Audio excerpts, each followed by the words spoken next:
Mateus capítulo 26. Vigiai e orai, para que não entreis em tentação. O espírito, na verdade, está pronto, mas a carne é fraca. Versículo 41.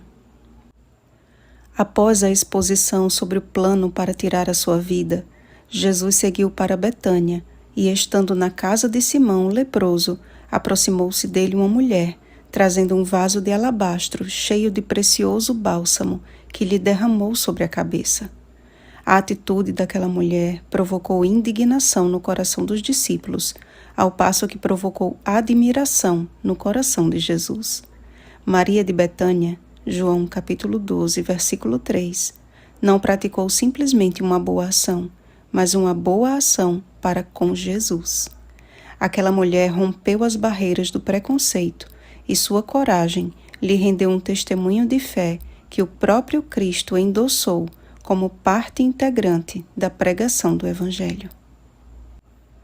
O relato seguinte apresenta um forte contraste com o relato anterior. Enquanto Maria entregou tudo o que tinha para ungir o seu mestre, Judas procurou obter tudo o que pudesse para entregá-lo aos principais sacerdotes. A este foi dada a oportunidade de andar lado a lado com Jesus. Sua postura e comportamento não despertavam nenhuma suspeita diante dos demais discípulos. Muito pelo contrário, Judas era um homem que despertava admiração e que demonstrava possuir boas intenções. Jesus, portanto, era o único que conhecia a falsidade do seu íntimo. A declaração do cumprimento profético acerca da traição não foi dita por Jesus como algo que deveria ser cumprido, mas com a tristeza de um Salvador, que desejaria que não acontecesse daquela forma. Até o meu amigo íntimo, em quem eu confiava, que comia do meu pão, levantou contra mim o calcanhar. Salmo 41, versículo 9.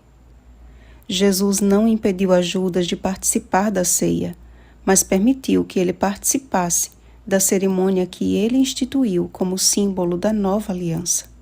O pão sem fermento e o vinho não fermentado representam, respectivamente, o corpo e o sangue de Cristo, oferecidos como sacrifício em favor de muitos para a remissão de pecados. Na verdade, Jesus não foi apenas traído por Judas e negado por Pedro, mas os discípulos todos, deixando-o, fugiram. A sua agonia e profunda tristeza no Getsêmani não foi pelo medo da morte, mas pela dor da separação do Pai. O seu clamor, misturado a lágrimas e suor como gotas de sangue, Lucas capítulo 22, versículo 44, exprimia a tristeza de quem estava para tomar do cálice letal. Meu Pai, se possível, passe de mim este cálice. Mas que cálice tão terrível era este? A sua morte na cruz?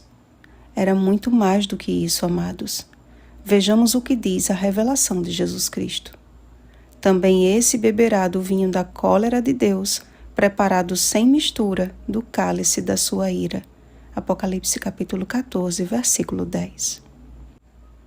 O Cordeiro de Deus tomou sobre si os pecados de todo o mundo e tomou do cálice que está preparado sem mistura de misericórdia para os adoradores da besta e de sua imagem. Apocalipse capítulo 14, versículo 9. Jesus não venceu simplesmente a morte física, mas a morte eterna para que você e eu tenhamos vida e vida em abundância. João capítulo 10, versículo 10.